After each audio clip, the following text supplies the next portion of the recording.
Hi, I'm Michael Bowman, one of the partners with Anderson Business Advisors. And we just heard that Tony Hsieh has passed away, unfortunately, in a tragic accident. And it kind of sparked one of those things that we have to deal with quite a bit being an estate planning firm is the fact that we have clients who pass away sometimes within an estate plan. And then we also hear about all the celebrities who have died without an estate plan. We got Prince, we've got Kurt Cobain, Howard Hughes. And what we've seen with those estates is that it just causes unnecessary strife and hardship on the people who are left behind to pick up the pieces. And it looks to be, it was just reported that Tony Hsieh possibly died without a will, and he is worth about 840 million. So what I wanted to do today was go through what is essential and what is part of an estate plan. I'm kind of on a mission over the years, in all the years I've been practicing. It's been one of those things that I really love business. And so business and corporations were really important to me. I started working with clients, and throughout the years, I've seen it go really well because of my clients have had an estate plan put together. I've also seen it when a new client came in or a new client's family came in and the individual had passed away without an estate plan, how tragic and hard it can be on the surviving members of the family. So again, I want to get into an actual estate plan, get into what are the components, break down some of the barriers, help you guys familiarize yourself with an estate plan so that it's not such a daunting task. And my hope is that many of you guys will go out and take action and get an estate plan put together so that your families, it will be less hardship on them. One of the things that makes Anderson a little bit different is with an estate plan, we're helping people and helping families to avoid grieving and greed and the destruction of families. I think the main purpose of an estate plan is to make everything so smooth and help the heirs that are left behind make sure that they can go ahead and have a peaceful transition. The big thing is to give them the opportunity to grieve, and so they're not caught up in probate, and it just makes it that much harder. So let's get into it. One of the things I wanted to do was also look at why do people put off having an estate plan. And so when I was talking to people and asking them, why don't they have an estate plan? I pulled a lot of our clients, and some of the answers that I got was that they thought that there was plenty of time. With the recent developments in COVID and having all of the sudden passing of people who were healthy, people who, didn't think they would pass away for years to come, all of a sudden have been dying, unfortunately. And so one of the reasons why people don't get an estate plan is they think there's plenty of time. Everyone should know that we never know that when we are going to pass. The other thing that came up in when I would ask clients why didn't they get an estate plan before was they just really didn't want to deal with it. It's kind of an uncomfortable topic. They also felt it was too complicated. Again, the complication part of it is why I really wanted to put this video together, to hopefully just make you guys understand that it's not that difficult. The other reason, intimidating process, and then the misnomer, I guess, of the high attorney costs. They used to cost about $8,000 to $10,000. I can understand, why people wouldn't want to spend it, but now we've got them down, $3,500 to $4,500, depending on what type of trust, and there's even cheaper options than that available. And you did hear me right. I did say trust. And the reason why I said trust was a simple fact that I don't believe people should just have wills. Wills have to go through probate, and I'm going to address that in just a little bit. But, the high attorney costs are no longer an issue. Whatever you spend on a trust, you should save on the back end, or your family should save on the back end from not having to go through probate. And, the other thing that comes up is people say, well, I don't have an estate. I don't need to worry about it because I don't have anything. Well, here's the thing. A lot of times when we look at an individual situation, we're not looking at it from a dollar sign. We're looking at what kind of assets, tangible, intangible, do people have children? There's a lot of things that go on inside an estate plan that don't have to do with anything with money. And so what we want to do is make sure that we address those. People's estates also are, when you start thinking about it, all of a sudden the next item comes up, your home, your car. Collections is a big one. Now, a lot of people think it's collections from an aspect of, you get a collection and it's worth a lot of money. Some of these collections aren't worth a lot of money. Humble figurines are something that people, there's a perceived value, But unless you have the real rare ones, not much. But it just seems like people get kind of greed when we're going through the grieving process. The main aspect we want to cover with an estate plan on the collections is to make sure that the family relationships stay intact. And what I mean by that is that when someone passes away, like a grandmother, a mother, father, what have you, that people aren't fighting over those collections because there's a perceived financial value to them. Again, when we have tangible things, sometimes people think that, hey, you know what, it's better. I can get more. If I get more of these items, I'm going to satisfy that hole in my heart or that pit in my stomach. And so they do start fighting over those collections. Real estate is another one. If you have property in more than one state, we really need to do a trust, because if you don't, you have to open probate in more than one state. Checking accounts, life insurance, retirement accounts, all of these are part of your estate that they need to be addressed. The big one, and they're not really assets, I guess they're assets or liabilities, I've got two of them, would be children. How are the children going to be taken care of? Who takes care of them? What kind of parameters do you want in raising of your children too? If you have children underneath the age of 18, or if you have children who have children underneath the age of 18, what we really need to do is make sure there's guardianship provisions put in place. And we'll talk about that in a little bit. So why is estate planning important? Number one is the simple fact that we need to put a plan together, and we need to choose those individuals to run the plan. Without it, the state's going to decide who's taking care of the children. The state's going to decide how the assets get divvied up, and attorneys are going to decide. And what that means is probate. And so probate's very time consuming and very expensive. The other thing that comes up, and especially if you've acquired many assets like a lot of our clients have, is the simple fact that probate becomes public record. And with the information age that's come about, we know that we don't want things to be public record. Thieves come out, unscrupulous people, people start fighting over if it's all public. I've seen that happen before. So we want to keep our affairs private. We don't want the court to decide. The other thing that comes up with probate is the assets get frozen. And so sometimes it takes 18 months for those assets to be unfrozen.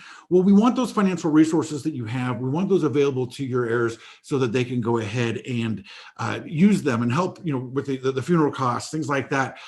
We don't want things frozen or tied up for anywhere from 18 to 24 months is what we're seeing now. And like I said before, if you have property in more than one state, then we're going to have issues. We have to open up separate probates in each of those states, and that costs thousands of dollars. Here's some of the traditional ways to plan. And what I wanted to do was kind of make you guys jump forward to where we are today. In the past, many people didn't have wills. They would die intestate, or they would title their assets with their parents or their children in joint tenancy with right of survivorship. That's JTWROS. These were all solutions. Then wills were popular in the 70s, 80s, and 90s. And then all of a sudden we've evolved into living trusts. And the reason why we use it is because it bypasses probate. We don't get into high expensive court costs. We retain control even after we've passed. And so, in my opinion, there is no reason to go the other routes anymore. It's more of an archaic way of planning. And the biggest thing about a trust is it avoids probate. One of the things that I've seen is very expensive probates because attorneys are involved. And attorneys do a lot of things ex parte, which means they can just go to court by themselves, and they get a bill to the client. Every time they touch the file, they're billing at their rate every 6 minutes, and it gets very, very expensive. The other thing is, and I keep coming back to it, is the matter of fact that it just takes time, and the assets could be locked up. One individual called me, and his father had died, and he was very upset because he thought that all the assets were locked up. And one of the things I remember him telling me was a simple fact that he didn't have money to bury his father. He didn't have money for all these expenses that were coming up. And it was such a great, time in my life when I was able to say, hey, your father put together a trust. And because he put together a trust, you're the successor trustee, and you have access to all the funds. So you don't have to worry about that. More importantly, instead of going through the rigmarole of probate, you're able to grieve and go through the grieving process of your father and be there for your family too. And so, we've gotten away from wills. Anderson doesn't do wills. by themselves. We do have a pour over will, which is it's kind of a backup to your trust. We like to do kind of a belt suspenders approach to estate planning. And any time an attorney is going to do a will, it's probably a loss leader so that they get the probate in the end, because that's where the real money is for estate planning. So anyway, what we want to do is think about a trust as a vehicle, a suitcase. You're putting all your assets in it. You're carrying it around as you're living. When you pass, you hand the suitcase off to the next individual that's named in the trust, and they control everything. And they also follow the rules that are set forth in your trust. Here's the big one. I think a lot of times people get confused in the types of trusts out there. And one of the things with the types of trust, when you hear the word trust, it's kind of one of those things that, oh, those are for the Rockefellers, the Kennedys, and my last name's Bowman, I guess. They're for other people. Well, no, when we think of the more complex trusts, we're thinking of irrevocable trusts. They can't be changed. We put the assets in there. It's great for asset protection, also generational planning. With the living trust, what we do is we use a revocable trust, meaning we can change it as our life changes, and then it becomes irrevocable upon our passing. And then we think, all right, we hear this word trustee, it's kind of an intimidating word. Well, basically, a trustee is it's none other than the person who actually runs the trust, who looks at the rule book and says, okay, this is when I make distribution. These are the parameters, and they follow your instructions. So that's what a trustee is. And the beneficiary is basically the person, obviously, who benefits from the trust. Now, why we use a living trust, I mentioned it avoids probate. The reason why it avoids probate is when you're alive, you're taking all of your assets and putting them into the trust. And then the trust controls. So the trust owns it. And it doesn't matter that you've passed, because that trust is a living trust. It lives beyond you, and therefore no probate has to go through because the trust owns the assets. And so anything that's in the trust name doesn't have to go through probate because the trust lives on. When we use it also for blended families. It's great to be able to go ahead and plan for his, hers, and ours kind of situations. And then also control your distributions. When we talk about a trust, a lot of times estate planning attorneys will just say, the living trust. At Anderson, one of the things we would like to do is call it an estate plan, because we don't believe that just a trust is going to work for you. We need to have other documents, and some of those are documents, and I'm going to go into some greater detail, but we need a backup. If you don't put all of your assets inside of the trust, then those assets will need to go through probate. And so what we have a backup, what we call a pour over will. And what that simply does is it takes the asset and it puts it into the trust and then distributes according to the rules of the trust. Medical care and your financial care power of attorneys are another two items that we actually need. If you become incapacitated, who's going to make your medical decisions and who make your financial decisions? Physician's directives, declarations of guardianship is another important one, and schedule of gifts and final instructions. One of the things with the trust that I think is absolutely phenomenal, and especially it's phenomenal now because I have two children and they're very different personalities. The trust allows you to kind of, create a plan for your heirs. I have a son and I have a daughter. And one of the things I wanted to make sure is that at 18, they didn't get all of their inheritance all at once. And so what I've done is created a distribution schedule. Now, mine's a little bit different than what's on the slide here, but we can make any sort of distribution plan in accordance to how your children are or what your wishes are. A lot of my clients want to divvy up the distributions and do them over the years. For instance, 25% at age 25, 25% at age 30, 25% at age 35, the remainder at age 40. I do what I call a backloaded distribution schedule. It's kind of neat because in the beginning, my trust pays for their college education, healthcare support, things like that.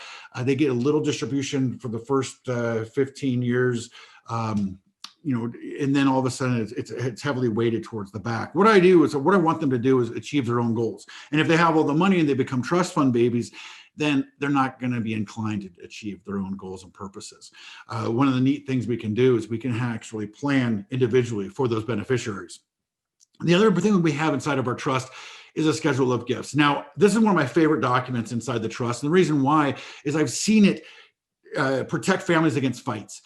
Inside the schedule of gifts, the item is listed, and then also to whom it's going to go to. And what this does is it makes sure we don't get in fights over the humble figurines, over the knickknacks, over the family heirlooms. It's already laid out and it's specified so that people don't fight over it. The other thing, like I mentioned, Sometimes we get busy in life. We don't have time to title the assets in the trust, which is very simple. All we do is get the title of the asset and we put it in the name of the trust. But we get busy. And so what Anderson does, we put a catch-all, what we call a pour over will inside the trust. And like I said, we also don't leave it up to chance of who takes care of your children. And so we want to go ahead and list it out, who's going to take care of your children. You guys are in the best position to dictate who takes care of your children. Don't let the state decide. They're overworked. They don't have the insight that you guys do. And one of the most important things to us is our children, and we want to make sure that they're taken care of. Other things we talked about, and everyone should have one of these. This is a document that actually works while you're living. If you become incapacitated, we need to make sure that there's someone there to make your financial decisions for you, and also your medical care decisions. To back that up, not only do we need a healthcare power of attorney, but we need a living will. A living will is simply a document that states, do you want to be kept pain-free, artificial hydration, nourishment, things like that. And so those are the documents that we also include inside the estate plan, or every attorney should. And then finally, again, when we're going back to the theme of a trust, one of the things we really want to make sure we do is just take all that burden off of our families. And so making your memorial care decisions is very important. Where do you want to be buried? How do you want to be buried? Do you want to be cremated? Who do you want notified of your passing? Again, what I really feel about an estate plan is that number one, you're making the decisions. Number two, it takes the burden off of your families, and it just helps you guys, or helps your families during the most difficult time. Anyway, I'm Michael Bowman, one of the partners here at Anderson Business Advisors, and I really, really encourage you guys to go ahead and get an estate plan put together. There's no time like the present. I hate to say it, but once it's too late, it is too late. Anyway, on behalf of Anderson and myself, I wish you guys the best of success, not only in your personal lives, but in your investing, your businesses too. Thank you.